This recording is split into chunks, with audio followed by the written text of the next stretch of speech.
the American stage begins, NBC presents Best Plays with John Chapman.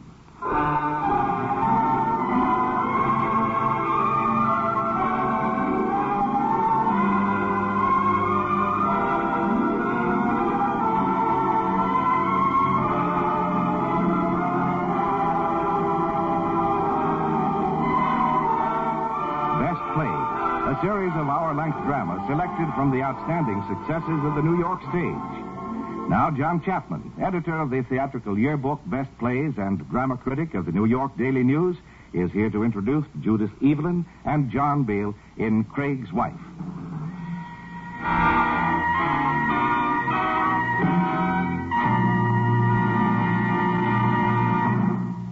Mr. Chapman. Our play this evening, George Kelly's Craig's Wife, was something of a surprise when it first appeared. It wasn't particularly astonishing that it won the Pulitzer Prize that year, for it was a beautifully finished piece of work. The surprise was that Craig's Wife had become a hit. And more than that, the kind of success known as a woman's play. These so-called women's plays are usually made of sugar and soap and all things nice, and they go great on matinee days. This one was different, and it still is. For when George Kelly finished his investigation of Mrs. Walter Craig, he had found in her character very little sugar, very little soap of the operatic variety, but a vast amount of furniture polish. When I first saw Craig's Wife, I thought it was a man's play, and I still do. But women think it's theirs. This evening, you'll be able to judge for yourselves. We are fortunate in having as Mrs. Craig Judith Evelyn, who played the role in its most recent revival on Broadway. We are equally fortunate in having John Beale in the part of Walter Craig. Now, to begin.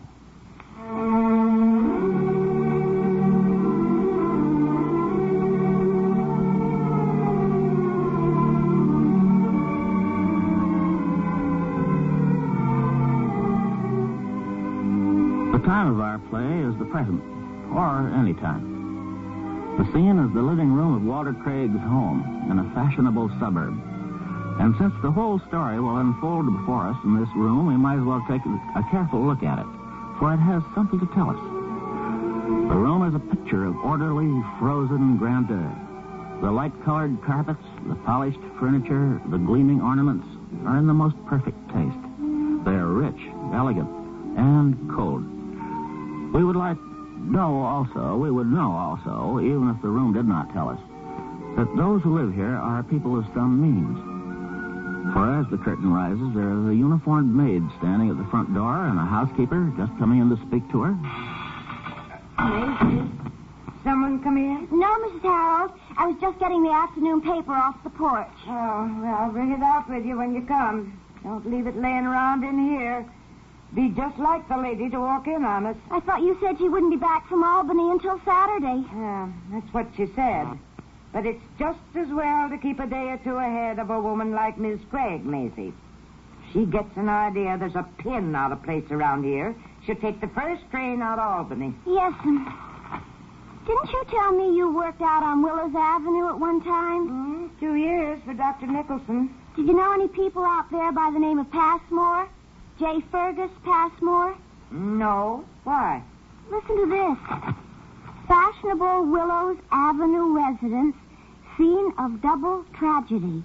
Bodies of J. Fergus Passmore and wife, socially prominent in this city, found dead from bullet wounds. Why, the Lord have mercy. Police working on identity of gentleman visitor seen leaving premises in automobile shortly after midnight.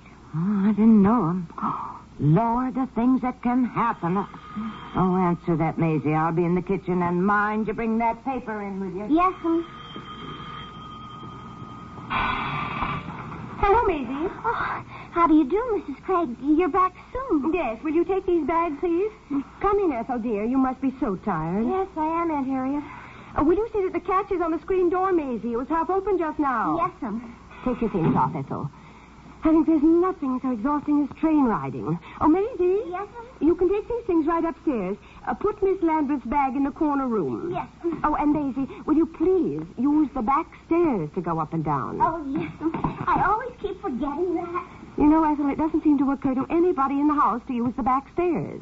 They must go tramping up and down the front way. You know what stairs look like after they've been tramped up and down a few times. Oh, Aunt Harriet, I'm so worried. I never should have left. I ought to be with Mother. Now, you mustn't start that, Ethel. Your mother will come through this spell just as she always has.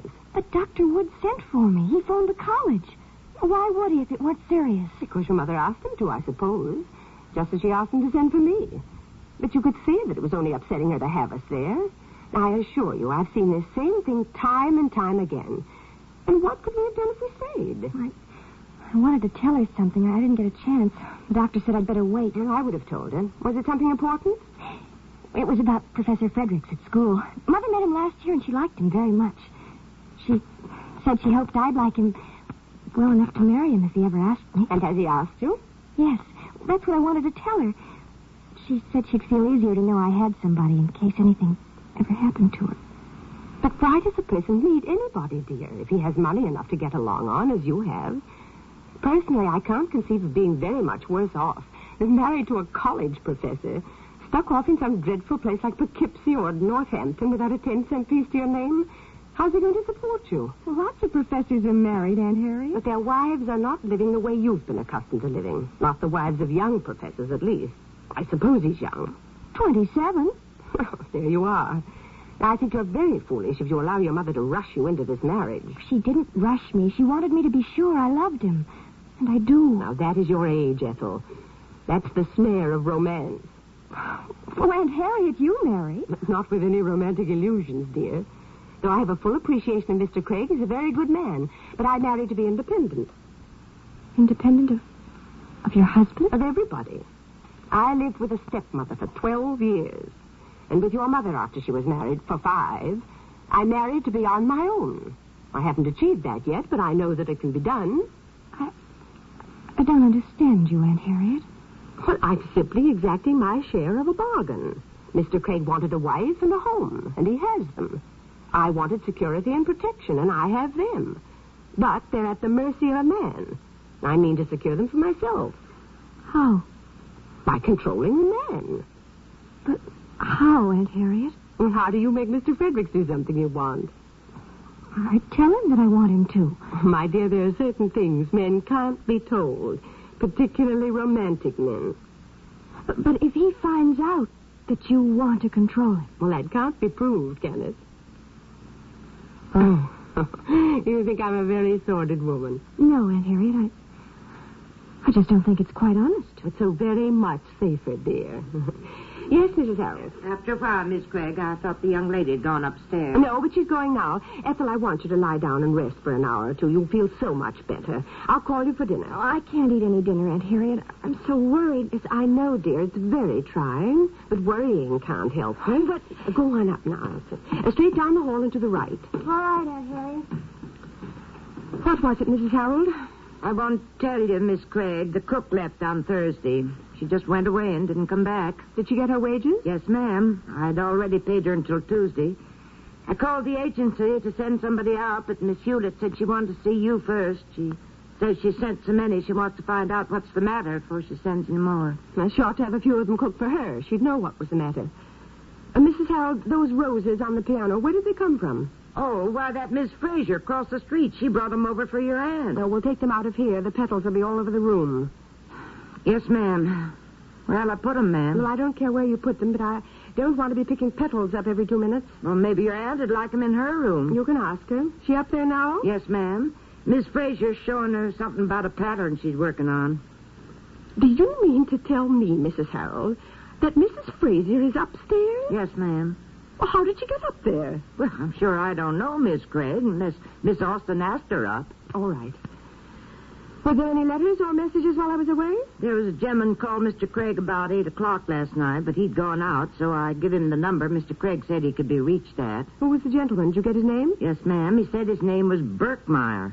Do you know if he got Mr. Craig all right? Yes, ma'am, he did. I told Mr. Craig this morning about him calling. He said it was all right. He talked to him last night. Then he called this afternoon about 4:30. Mr. Birkmeyer did? Yes, ma'am. He said for Mr. Craig to get in touch with him as soon as he come in.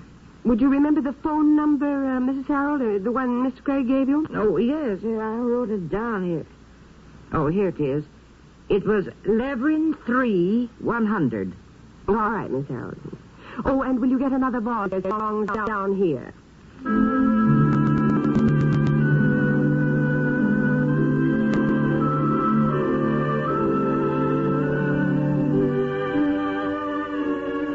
Information?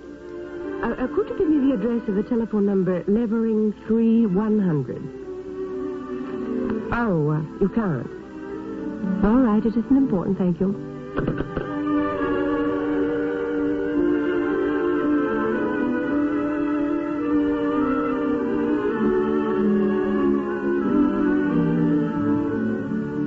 Harriet, why didn't you wire me? I'd have met you. Well, I never thought of it, Walter, to tell you the truth. I just got in.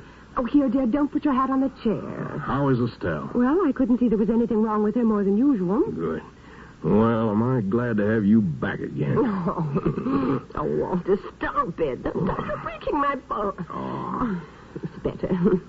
Oh, look, you've dropped your newspaper and this room's a sight. Your aunt's company will be scandalized. Hattie Austin has company? Who is it? Mrs. Frazier from across the street. She's upstairs, I'm told. Oh, the lady with all the rose bushes in her yard. They certainly are beautiful, aren't they? You might not think so if you had to sweep the petals up from the lawn. It's a wonder she wouldn't bring a few of those roses over here once in a while for Auntie Austin. Well, I guess she knows if we wanted roses, we'd plant some. And, Walter, you'd better be out of the way before she comes down. She's always trying to make conversation. Yeah, I've talked to her a couple of times on my way home. You mean she's talked to you? No, she was out there fixing the rose bushes when I came by. Of course, that's where she always is. It facilitates the approach. What? Walter, don't lean against the piano. You'll scratch it. Well, my coat won't Well, scratch there might be something in your pocket that will. Now, go on now before she comes down. You know, I think you're getting jealous of me, Harriet. Not at all, dear boy. I'm simply suspicious of rich, middle-aged divorcees who specialize in wayside roses. Mrs. Frazier isn't a divorcee. Her husband was killed in an automobile accident. She told me about it. You're a very guileless young man, Walter. Now, what do you mean by that? Nothing. I just wish you'd use your eyes. By the way, whose phone number is Levering 3-100? Fergus Passmore's. Why? Just wondering. Mrs. Howell told me that you went out last night and gave her that number. Yes, Fergus asked me over there to play a little poker. Mrs. Harrell said that Billy Birkmeyer called you. What did he want? Well, Fergus told me to get a hold of Billy and bring him over, too. But he called me after I'd left here to say he couldn't make it. He finally called me in Passmore's. I hope you're not getting into card playing again. I never gave up card playing. You haven't played in a year. Well, everybody knows you don't play, so they don't ask me. I happened to mention to Fergus that you were out of town. Was his wife there? For a while. Then she went out somewhere. I bet that's why Fergus asked you. He was so insanely jealous of her. I'm sure he was never jealous of me. Jealous of everybody. And I bet that's why Billy Birkmeyer dodged it. I bet that's what he called to tell you. Last night? He simply said... No, today. He didn't call today. Yes, he did, this afternoon, around 4. Huh? He said you were to get in touch with him right away. What's his number, do you remember? Yes. Now, you let me know, Miss Austin, if there's anything else you don't understand. Come on, Walter, here they come. Oh, don't be silly, Harriet. Well, if you're going to stay and listen to that silly chatter, I certainly don't intend to. I'll come over any time, Miss Austin. I haven't another solitary thing to do. Oh, how do you do, Mr. Craig? How do you do, Mrs. Frazier? Hello, Auntie. Hello, Walter, dear. I understand Harriet is home. Yes, she got here just ahead of me. Miss Austin was telling me that Mrs. Craig's sister has heart trouble. Yeah, she's had it for quite some time. Oh, poor woman. I suppose Mrs. Craig is very upset. Yes, I suppose she is. Is she her only sister? Yes, they're just the two of them. Oh, too bad, too bad. Walter, you should see all the wonderful roses Mrs. Frazier brought me. Oh? Well, we appreciate that very much. Oh, it was nothing at all. Well, I'll be going now. Good afternoon, Mr. Craig. Good afternoon, Mrs. Frazier. Come over again real soon. Well, thank you ever so much. I'd be delighted. Now, you just call me if there's anything more about that time. Well, thank you so much for that. Is that silly woman gone, Walter? She's outside saying goodbye. Harriet, she did bring some roses for Auntie Austin. Oh, did she? Yeah. Walter, I wanted to remind you about calling Billy Birkmeyer, dear. Oh, yes. What is that number? Park 840, isn't it? And why don't you use the upstairs extension? It's more private. I'll call him right away. Park 840? Oh, yes, Park. That's right, dear. You said it was urgent. Well, Fraser, did I... Oh, Harriet, Mrs. Harold told me you were back. Yes, Auntie Austin. And about time, don't you think? Why, dear? If I'd stayed away much longer, I should probably have come back to find my house a thoroughfare for the entire neighborhood. You mean Mrs. Fraser being here? Now, you know perfectly well what I mean, Auntie Austin. Please don't try to appear so innocent. How did that woman get in here? Why, I asked her in, of course. You don't suppose she walked in of her own accord? I wouldn't put it past her if she knew I was away. Let her tend to her own house. She'll have plenty to do. I don't want a lot of idle neighbors on visiting terms. A good neighbor is a very good thing sometimes. Well, you may have them. I don't want them running in and out to me. None of them has ever run in and out to you that I remember. One has just left. She wasn't here to see you. She was in my house. And your husband's house. And I don't think you'd find him much in accord with your attitude if he knew about it. Well, you'll probably tell him. Oh, I've got lots of things to tell him, Harriet. Only I want you to be here when I tell him, so that you won't be able to twist what I say. I'm not at all interested. And I resent intensely your having brought Mrs. Fraser in here. Oh, be honest about it at least, Harriet. I am honest. I don't want her here. You don't want anybody here. I don't want her. You don't want your husband. Only that he's necessary to the upkeep. But if you could see how that could be managed without him, his position wouldn't be as secure as the position of one of those sofa pillows. Well, I must say, Miss Austin, that's a very nice thing for you to say to me. It's the truth. You want your house, Harriet, and that's all you do want.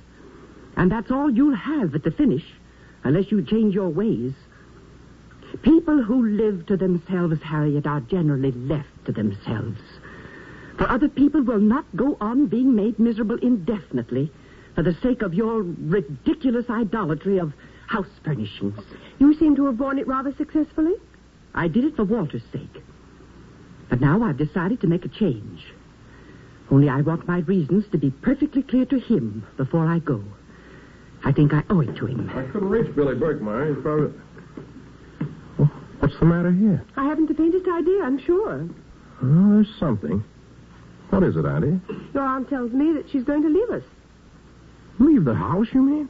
She finds my conduct of affairs here unendurable. I'll be obliged to you, Harriet, if you'll allow me to explain the reasons for my going. Auntie, I can't believe you've had any difficulty with anyone. Especially Harriet, who thinks the world of you. Now, what's Harriet done? I'll tell you what I did. I objected to Auntie Austin's having brought that woman across the street in here while I was away.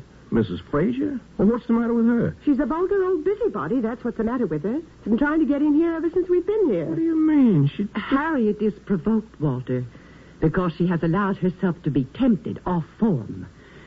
She would prefer to have excluded Mrs. Fraser by the usual method, the one that's been employed in the exclusion of every other man and woman that has ever visited here.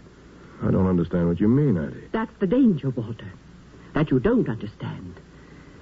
If you did, it would be scarcely necessary to warn you. Warn me? Of what? Of your wife.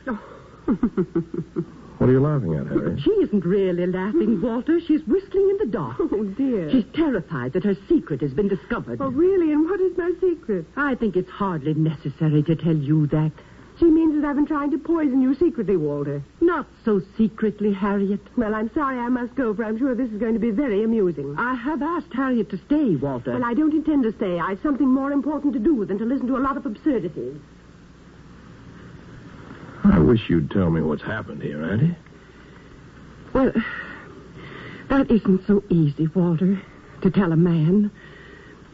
Walter, why do you suppose your mother asked you to promise her when she was dying that you'd take me with you when you married? It was because she knew her woman, Walter. The woman you were going to marry. You mean that Mother didn't like Harriet? Nobody could like Harriet. She doesn't want them to. Well, I like her. Oh, you're blinded by a pretty face. Well, what's she done? She has left you practically friendless, for one thing, because the visits of your friends imply an importance to you that is at variance with her plan. So she's made it perfectly clear to them by 1,000 little words and gestures that they are not welcome in her house, because this is her house. You know, Walter. The house is what Harriet married. She didn't marry you. You simply went with the house as a more or less regrettable necessity. I can't believe that, Auntie. Walter, how long is it since any of your friends have come here? Well... And why don't you ever go out anymore? Well, It's because nobody asks you, Walter. They're afraid you might bring her, and they don't want her, because she's made it perfectly clear that she doesn't want them. They reckon without you in their social life now, and they'll soon begin to reckon without you in their business life. Now, that's Walter, ridiculous. listen. The other day, I happened to be seated in a restaurant near two of your old friends. Well? A man and a woman came in and sat at another table. And the wife immediately proceeded to tell the man how he should sit down. And after he sat, how he should, that he was down. And so on. And I distinctly heard one of your friends say to the other, "Listen to Craig's wife over there. Oh. That's only a straw in the wind, Walter. She's ruining you. And I can't stand by to see it." Oh, now, Auntie. I can see there's been some misunderstanding between you and Harold. Oh, Walter. I can't let you leave this house. I promised Mother that... I'm sorry, Walter. Oh, I couldn't feel worse if it were Mother herself leaving. Be glad that it isn't your mother, Walter. She would have left long ago.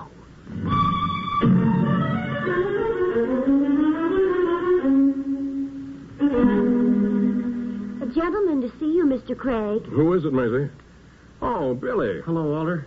How are you? I called your house a while ago. I've been trying to get hold of you since 4 o'clock, Walter. I thought I'd better come over. Will I take the gentleman's things, Mr. Craig? No, I've got to get right back to the house. Well, never mind then, Maisie. You look worried, Billy. What is it? That's what I want to know. What about it? What about what? About Fergus Passmore and his wife. Haven't you seen the papers?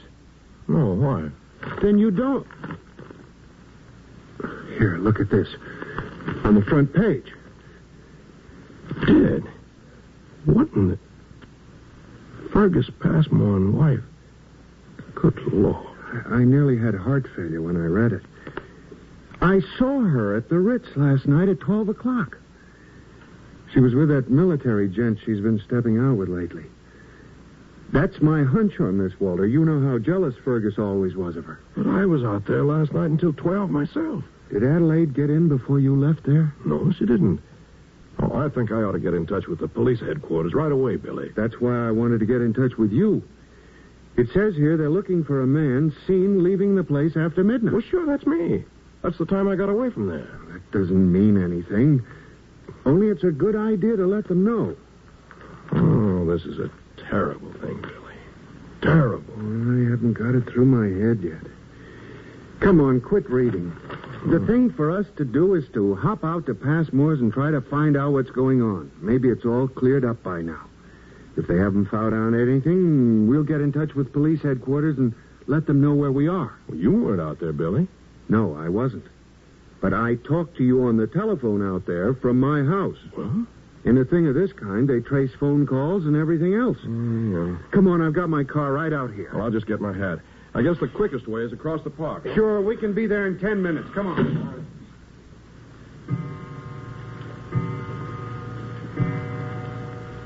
Walter? Did you get... Walter? Oh, for heaven's sake. Maisie? Will he ever stop leaving things? Maisie, will you come and take this newspaper? Newspapers, everything else all over. What?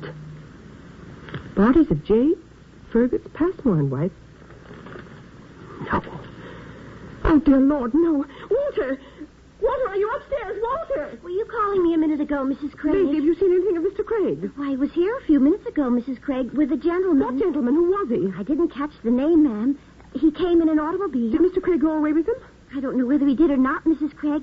I didn't know he'd gone. See if his hat's on the rack out there. Yes, ma'am, I'll look.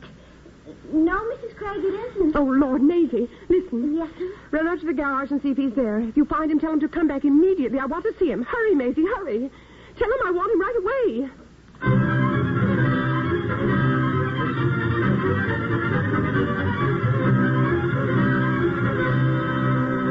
He isn't there, Mrs. Craig. Are you sure, Maisie? Yes, ma'am. Both the cars are in there, Mrs. Craig. I looked. I guess he must have went away with the gentleman. All right. I'll answer that. Yes, ma'am. Oh, Maisie. Yes, ma'am. Go up and see that my niece's door is closed. Yes, ma'am. Be very quiet and don't disturb her if she's asleep. I won't, Mrs. Craig.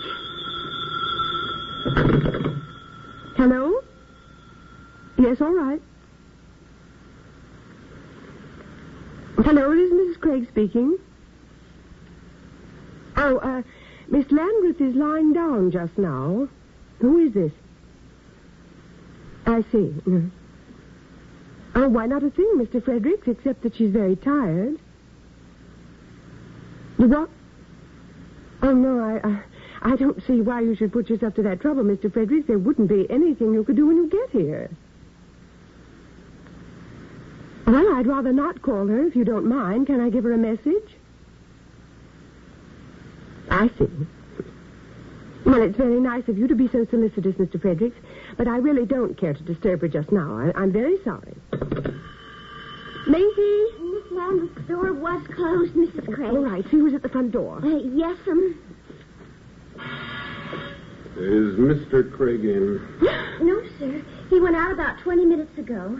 Oh, you expect him back? I couldn't say, sir. I guess he'll be back in time for dinner. Is his wife in? Yes, sir. Will you step in? Sure. Who is it, Maisie?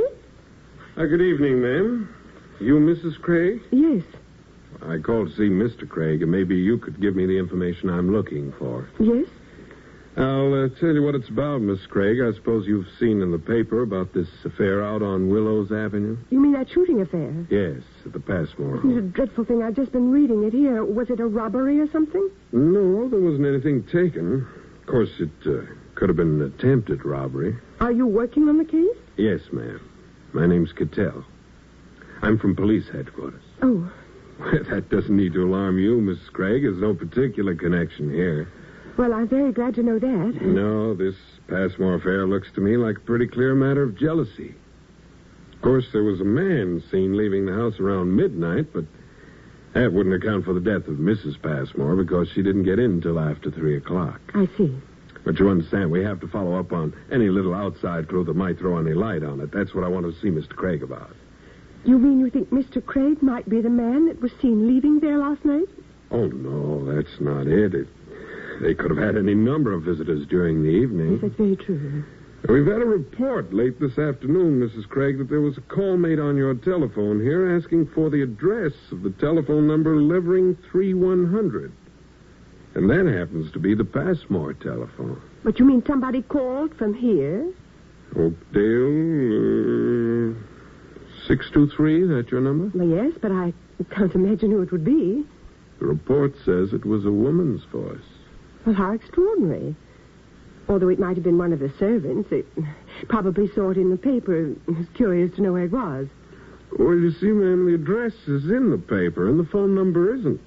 It's curious why anyone would have that particular phone number and not the address when it's been in all the paper since 2 o'clock. And this call wasn't made till after 5. And it does seem strange. Yeah. Has this phone been used at all, to your knowledge, Miss Craig, since 5 o'clock this afternoon? Why, I answered a call a few minutes ago from Northampton, Massachusetts. Well, do you know if anybody from outside has been in here since 5 o'clock? Well, there was a neighbor, Mrs. Frazier, from across the avenue. She brought some roses, but I scarcely think she would have used the phone. I'll ask my husband's aunt, if you like. If you don't mind. No, not at all. Miss Austin? Miss Austin? Yes? Would you come down for a minute or two? I'm close.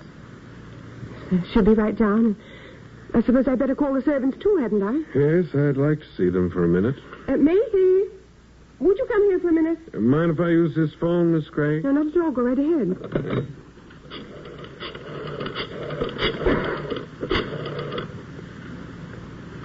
Extension 40. Did you want me, Mrs. Craig? Shh, in a minute. Hello, this is Cattell. Oh, that's so. I got away from there before 6. Period. What are you trying to do, break my heart? All right, I'll be right over. I won't have to bother you any more right now, Miss Craig. There's been a bit of additional information come in over at headquarters that'll hold things up temporarily. Do you want me to have Mr. Craig get in touch with you when he comes in? No, we'll get in touch with him if it's necessary. And you don't want to question the rest of the people now, either? Not just now, Miss Craig. I'm sorry to have had to trouble you. No, that's quite all right. You can explain the circumstances to Mr. Craig, if you will. Yes, I will. Thank you very much, Miss Craig. Good evening. You're very welcome, I'm sure. Oh, did you want to see me about something, Harriet? Not now, Miss Austin. It isn't necessary. I'm sorry to have troubled you. Mrs. Craig? That will be all, Maisie. Yes, but Mrs. Harold wants to know if she'll serve the dinner now, Mrs. Craig. Dinner? No, Maisie. Tell her not yet for a while. We'll wait for Mr. Craig. I'm sure he'll be here any minute.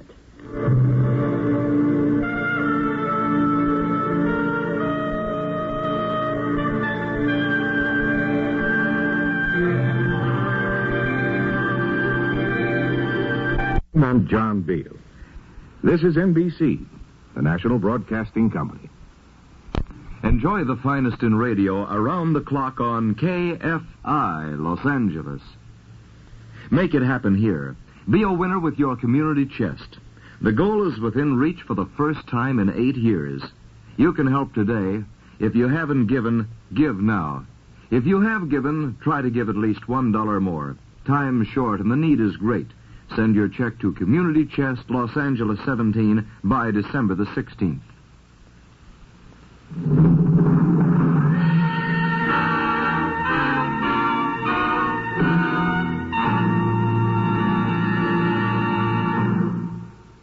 Now, Act Two of the Best Plays production of Craig's Wife by George Kelly, starring Judith Evelyn and John Beale. And here again is John Chapman.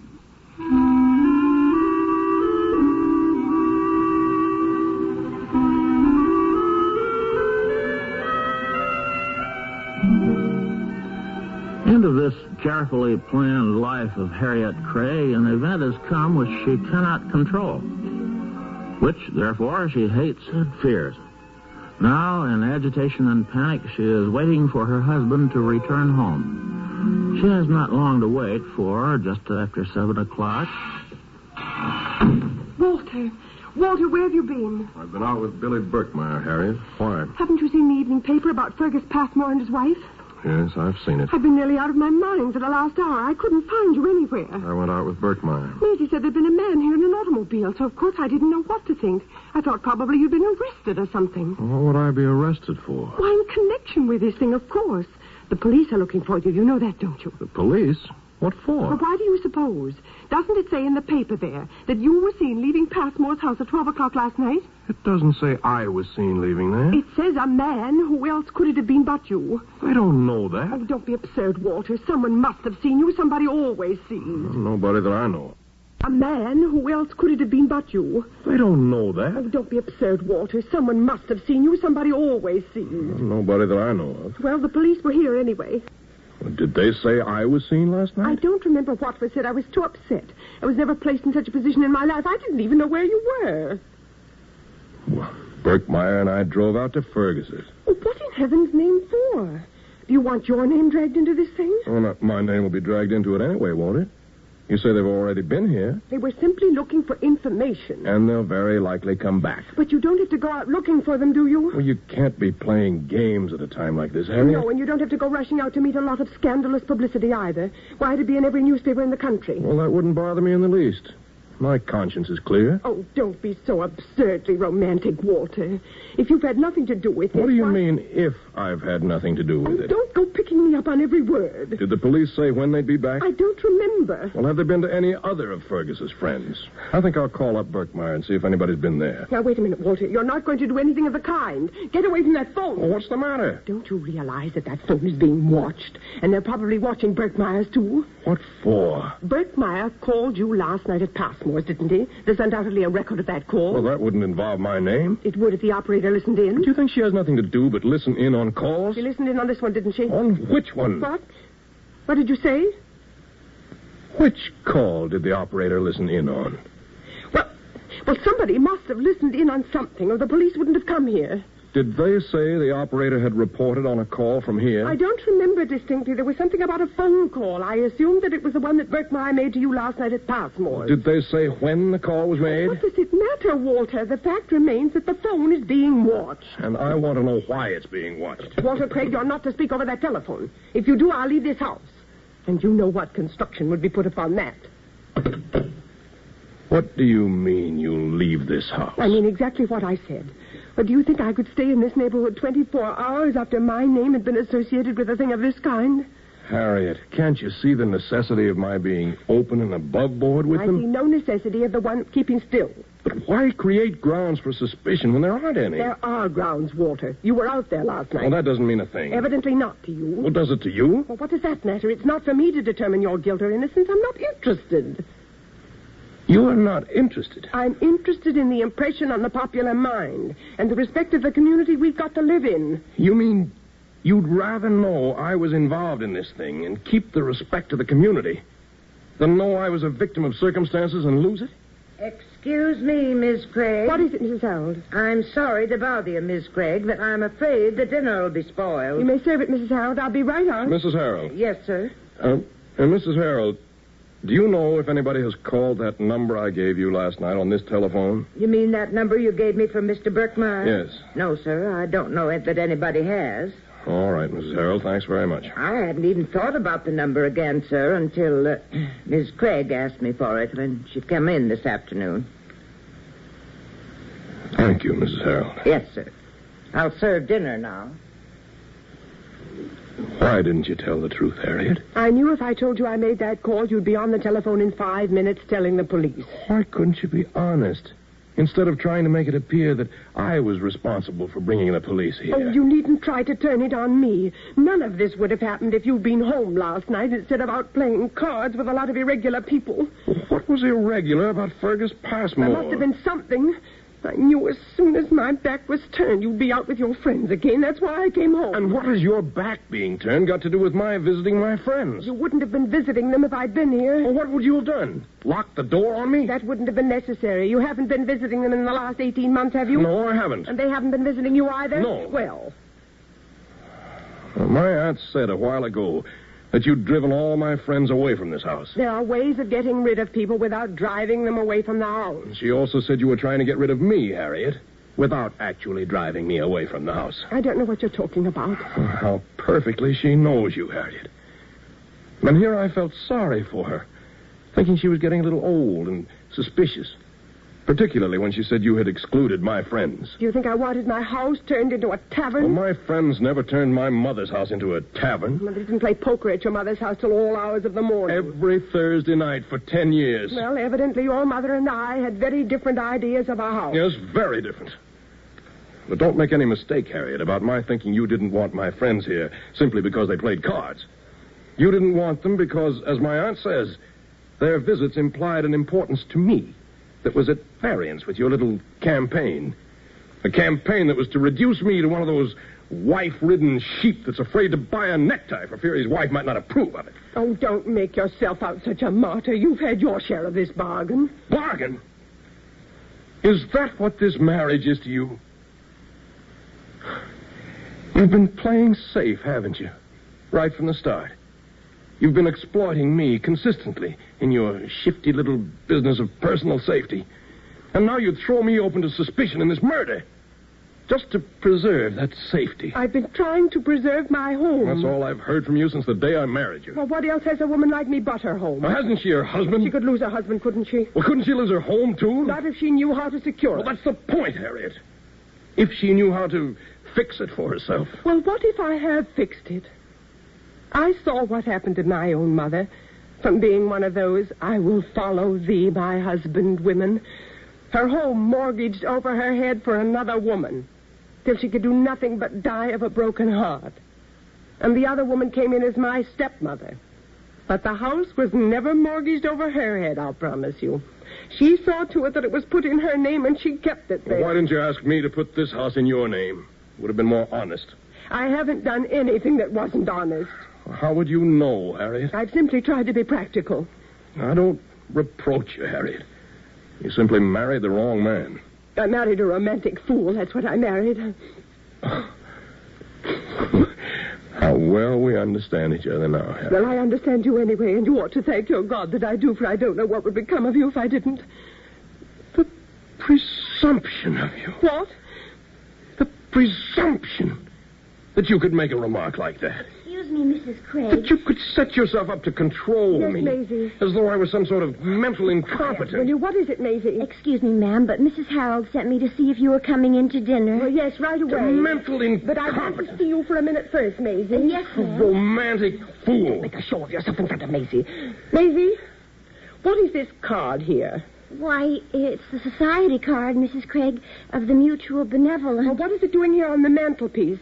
Couldn't you find any place for it but back of that ornament? Why, I was... After all the times I've told you never to put anything on that mantelpiece. Yes, you have told me, Mrs. Craig, but when I Why came do you in... do it? Must I keep telling you the same things indefinitely? Now, you know perfectly well I never allow anyone even to dust that mantelpiece but myself.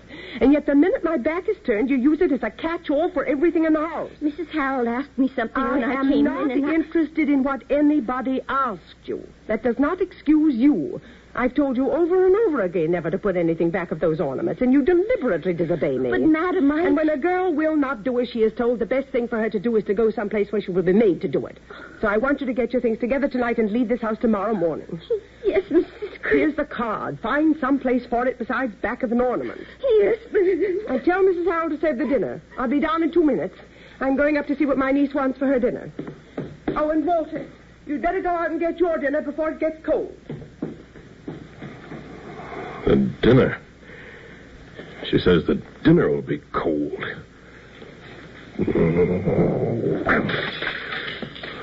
That's better. Mrs. Craig, I have to say, I think you could have given Maisie Oh, Mr. Craig. Glory be to God this day and this night. How did that ornament get broke? Did it fall off the mantelpiece? No, I smashed it, Mrs. Harold. On purpose, do you mean, Mr. Craig? Yes, I didn't like it. Well, I wish you'd tell Miss Craig it was you that done it, sir. She'll be thinking it was one of us. I'll tell her all about it, Mrs. Harold. Now, I'll get the dustpan, sir, and sweep it up. And just leave it there, Mrs. Harold. Go and have your dinner. Now, ain't you coming in, Mr. Craig? No, I don't want to think. I'm just going to sit here and smoke. Yes, sir. Walter! Well, did something fall down there? No, nothing fell. Are you sure? It sounded as though the house fell down. Maybe it did, Harriet. I'm just sitting here wondering.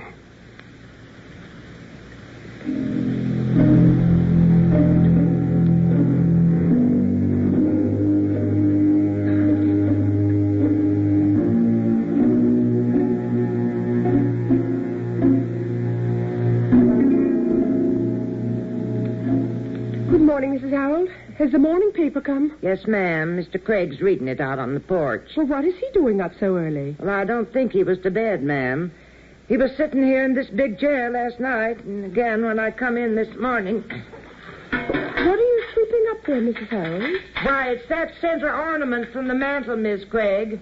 It got broke last night. What? Oh, my Lord, not the beautiful statuette. It certainly is too bad. That's a beautiful thing, a beautiful, beautiful thing. I suppose Maisie broke it for spite, didn't she? Mr. Craig said he broke it, Miss Craig. Said he didn't like it. Tell Maisie I want to see her. Well, she isn't here, Miss Craig. She left already. Mr. Craig said he'd tell you all about it, ma'am. All right, Mrs. Harold. Take those pieces out of here. Yes, ma'am. Walter, come in here for a moment, will you? Good morning, Harriet. Oh, Walter, what does the paper say about the Passmore thing? You're quite safe, Harriet. Fergus's brother got in last night from Pittsburgh with a letter Fergus had written to him intimating his intentions. Then Fergus did it himself. I always told you he was jealous of his wife. He did it because she was dishonest. Well, isn't it lucky I didn't allow you to telephone last night and make a show of us all? Now, listen, Walter, don't go out there to the funeral or anything. There's no use starting anything now when it's all over. Anything else on your mind? Well, yes, there is. I want to know about that ornament that was broken here last night. Mrs. Harold says you told her you broke it. So I did. What were you doing, leaning against the mantelpiece as usual? No, I smashed it, purposely. But why? Why would you deliberately break a beautiful, expensive thing like that? I didn't break it. But you just said you did. I said I smashed it into 1,000 pieces. And then I smoked cigarettes, one after another, until I had your Sanctum sanctorum here, all nice and messy and littered up with ashes and cigarette butts. Oh, I was really a whale of a fellow around here for about an hour last night. You should have seen me. Did you go out of your mind? Oh, I was never clearer in my mind. I was going to smash all the little ornaments. Those gods you'd set up in this temple here and were worshiping before me. I was going to put my house in order, including my wife, and rule it with a rod of iron. Oh, Walter. Well, I don't wonder that it amuses you. It amused me, too, when I realized the truth of what you called me, a romantic fool. But I'm sorry you didn't see me anyway. I think you would at least have appreciated the sincerity of my attempt to continue here as your husband. What do you mean, your attempt? The role is just not for me, Harriet. I can only play a romantic part.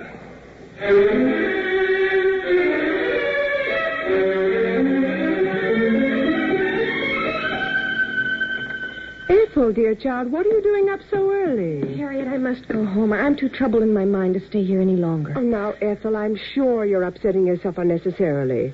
Anyway, you can't go immediately. I must. There's no train until the 9:17. It's 9:15 now. Well, all right, dear. I can get a cab in 5 minutes. There's no use calling it already. I really should call Gene long distance. I simply left him a note when I rushed away from school. He won't know what to think. Well, I wouldn't worry myself too much about what he'll think, dear. I want you to consider very seriously what I've said to you. You're not married to Mr. Fredericks yet. Now, don't let him hurry you. I don't know what to do, Aunt Harriet. Just think it over, dear. You don't want to be a burden to him, do you? Of course not. Well, what else would you be? Now, just remember, there's no hurry about anything. Now, go into the breakfast room, dear. Mrs. Harold will give you your breakfast. Oh, Aunt Harriet, I couldn't touch a thing. You can't start on that trip home without something, Ethel. Yes, I have them here in my bag, Mrs. Harold. Oh, is that Miss Austin? I haven't had a chance to speak to her yet. Well, you'll have time after you've eaten, dear. Go on in. All right, Aunt Harriet. Just put them out on the porch, Mrs. Harold. All right, Miss Austin. Then they'll be ready when the taxi comes. Oh, Harriet. Are you leaving already, Miss Austin? Yes, I always like to get an early start. Are your things ready? Yes, Mrs. Harold helped me to pack last night. I'm taking 2 bags. I'll send an expressman for the rest. What are your plans, if I may ask? You may. I'm going to the Ritz now. After that, I'll do what I've always wanted to do, travel. Far and wide. So that I shan't become little. I have a deadly fear of that. Have you seen Walter this morning? No. I'll write to him and let him know where I am. Well, do that. He'll be so interested. Yes, I think he will. And now, if you'll excuse me, Harriet, I'll sit on the porch until my taxi comes. Your bags are outside, Miss Austin. Thank you, Mrs. Harold. Goodbye, Harriet. I hope you never have regrets. Oh, goodbye. Mrs. Harold, my niece is in the breakfast room. I want you to give her some breakfast. I've left everything ready out there, Miss Gregg. Why, where are you going? I'm going with Miss Austin, ma'am. Indeed. She was telling me last night she was going to leave here, and I said I thought I'd be leaving pretty soon myself. So she said if I was going anyway, she'd like to have me with her. Without giving me any notice? You didn't give Maisie much notice, Miss Craig. You understand that I shall have to tell Miss Hewlett? Oh, Miss Hewlett knows. Tell you the truth, she's surprised I didn't leave long ago. She told me when I come here, if I stayed a month, I'd be the first one out of 7 that did. What about your keys? I left them all on your dressing table upstairs and the money I had left over. Well, I'll just go and check out before you go. You just do that, Miss Craig. And I hope your next place will be as easy as this one has been. Oh, don't you worry about me, Miss Craig. Nobody belonging to me ever died in the poorhouse. How do you do? My name is Fredericks. I'd like to see Miss Landreth, if I could. Oh, come in, please, sir. I think Miss Landreth is just having her breakfast. I think I'd better get my things, Aunt Harriet. It must be... Jane! Hello, Ethel. Jane, something's happened to Mother. Oh, no, not a thing, dear. Not that I know of. Oh, don't cry, darling. Please, now don't. Look, I just came because I couldn't reach you on the phone. I didn't know what to think, that was all. I'm going back home right away. I never should have left. All right, I'll go with you. You better sit down, honey. You look sort of pale. Oh, I've been so worried. I've been worried about you, too. When I told Aunt Harriet about our engagement, she didn't approve, and that upset me more than ever. Well, why didn't she approve? Several reasons. I'll tell you on the train. Well, you make me uneasy. She didn't make me think of not marrying you, but whether it might not be wise to postpone it. Oh, no, it wouldn't be wise, darling. It isn't a good idea to postpone a thing like marriage. So many things can happen, and I don't want anything to happen. Oh, Gene, darling. Oh, I beg your pardon. Oh, Uncle Walter, please come in. This is Mr. Fredericks, the young man I'm engaged to marry. Well, I certainly am glad to meet you. A pretty lucky fellow, don't you think, Mr. Craig? I should say so. Is it all set? Well, I hope so, though Ethel seems to feel a little nervous about it. Oh, it isn't that. I was saying I discussed it with Aunt Harriet, and she seemed to think I hadn't considered it enough. What did she want you to consider? Well, she said, on account of my age, she didn't think I appreciated the practical side of marriage enough. That's the one side of marriage that shouldn't be appreciated too much, Ethel. It's a lack of faith in each other. Right, Mr. Craig. The thing to consider is whether we love each other. Of course. And one other thing. Whether or not you're both absolutely honest with each other. It doesn't seem to me that there's very much else to worry about. What? We're going back on the 9:17, Uncle Walter. Would you know the number of the taxi cab company? You won't need a cab. I'm leaving right now. I'll drive you. Oh, that'd be very kind. I'll go get the car. It won't take me a minute. Ethel, did your aunt tell you that I called you last night? No, she didn't. I called here about 7 o'clock. She said you were asleep. It couldn't have been. Well, anyway, she might have known I'd want to talk to you. And she didn't tell me this morning either. I'm going to ask her about it. Aunt Harriet? Aunt Harriet? I want to say goodbye to her anyway. I'll wait outside, Ethel. Don't you want to meet her? I don't think she wants to meet me. Were you calling me, Ethel? Yes, Aunt Harriet. Did you have your breakfast? No, I'm leaving. Uncle Walter's going to drive Mr. Fredericks and me to the station. Mr. Fredericks? Oh, where is he? I should like to meet him. He thought you probably wouldn't care to. How absurd. Why not? Aunt Harriet, why didn't you call me last night when Mr. Fredericks telephoned? Because you were asleep, dear. I wasn't asleep. I sent Maisie to your room. She said your door was closed. She could have rapped. Well, what was the sense of upsetting you, dear? Because it was important. I asked him if it was important, and if he wanted to leave a message, and he said no. Why didn't you tell me this morning that he'd called? Now, please, Ethel, dear, I shan't answer any more questions about Mr. Fredericks. He's going back with you, I suppose. Yes. Well, I'm glad you won't have to go make the trip alone. Aunt Harriet, is Uncle Walter leaving you? What on earth put that into your head, Ethel? Something he said when I told him I was going to be married to Mr. Fredericks. He said the only thing we needed to consider was whether or not we were absolutely honest with each other. And I was wondering if he'd found out. Found out what? Ethel, you all set? Yes, Uncle Walter. Goodbye, Aunt Harriet. Goodbye, dear. I'll write you as soon as I get home. Yes, do, dear, and let me know how your mother is. Yes. I'm ready, Uncle Walter. You get in the car, Ethel. I'll be right with you. Are you going to the office now, Walter? Yes, it's nearly 9 o'clock. I left the key to the garage and some papers for you upstairs, Harriet. If you should want me for the next week or two, I'll be at the Ritz. Oh, now listen to me, Walter. Craig, you're surely not serious about leaving this house. I should think that would please you. It's so practical. Oh, don't try to be funny. What's so practical about a man walking out and leaving his wife and his home? I have no wife to leave, for you've neither loved nor honored me. Well, you married me, whether I did or not. And you married a house. And I'll see that you have it, just as though I were here. You'll be here, unless I'm very much mistaken. You don't know your man, Harriet.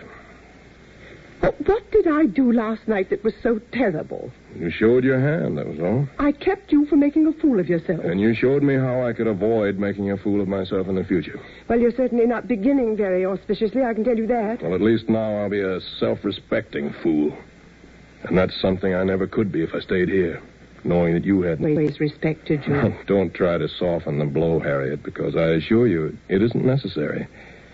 But I wonder that with all your wisdom, it never occurred to you that one can't play a dishonest game indefinitely. I haven't played any dishonest game. Possibly not, according to your standards.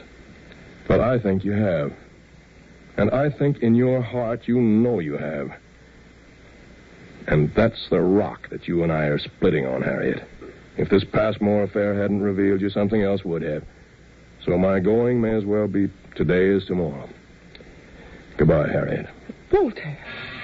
Goodbye, Harriet. Telegram from Mrs. Walter Craig? Inside.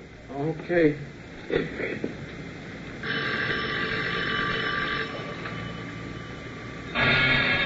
Yes? Telegram. Sign here. Oh. Thank you. Thank you.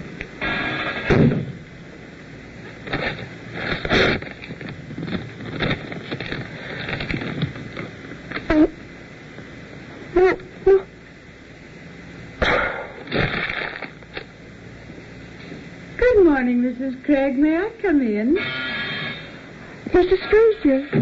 Good morning. I do hope you'll pardon my walking in without ringing, but I thought Mrs. Austin would be down and I wanted to bring her these roses. I was telling her yesterday I'd bring her over some. She was saying that she admired white roses so much, and I have so many over there right now. I haven't seen her yet this morning. Well, if you'll just tell her I left them. Yes, I shall. Thanks ever so much.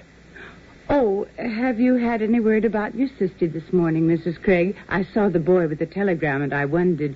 Miss Austin was telling me yesterday that she was quite ill. She died this morning at 6 o'clock. Oh, dear, dear, dear. That's too bad. I'd no idea she was so ill. I should never have come back. Dear, dear, dear, I'm so sorry. Oh, I shouldn't have bothered you at all. That's quite all right. But I'm sure you have my sympathy. Thank you. I do hope you'll let me know, Mrs. Craig, if there's any way that I can be of service to you. Thank you very much. I don't think there's anything anybody can do. I suppose you'll have to go right back up there again, won't you? I don't know whether I shall be able to or not, to tell you the truth, Mrs. Fraser. It's been such a strain. Oh, yes, these long illnesses are dreadful. But I hope you won't hesitate to let me know if there's anything I can do. That's very kind of you. I'll give these roses to Miss Austin when I see her. If you will, please. I'm terribly sorry. I'll run over again.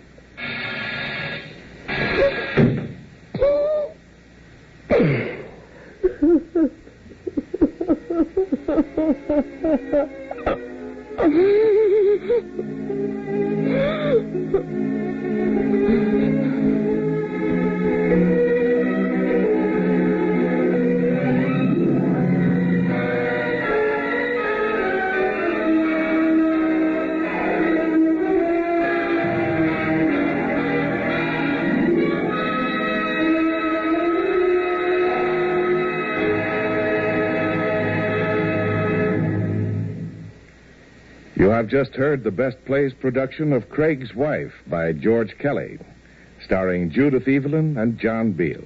And here again is your host, drama critic John Chapman. It was Auntie Austin who said, people who live to themselves, Harriet, are generally left to themselves. Well, what did you think of this best play? Was it a man's play or a woman's? You might start arguing about it after I finish. But first you should be told about next week's piece. It's another melodrama, and one of the cleverest and most suspenseful. The title is Night Must Fall. The author, Emlyn Williams, wrote it for himself so that he might play a particularly evil hotel bellboy. Our cast will include Alfred Drake as Dan, the sweet-talking bellboy with murder in his soul, and the beloved Mary Boland as the old lady who befriends him. Another member of the company will be Carmen Matthews. This is Chapman saying goodbye until next week.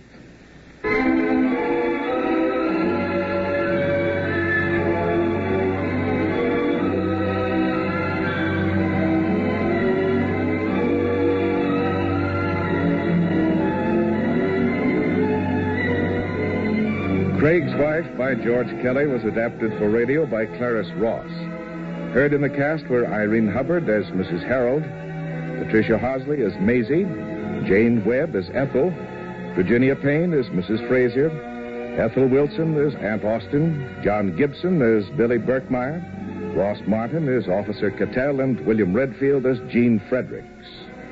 Best Plays is an NBC production supervised by William Welch and directed by Fred Wade. This is Robert Denton speaking.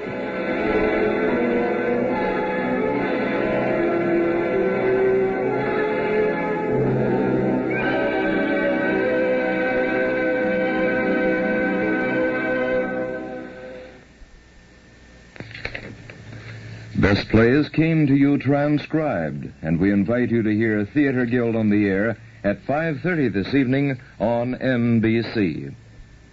KFI, Los Angeles.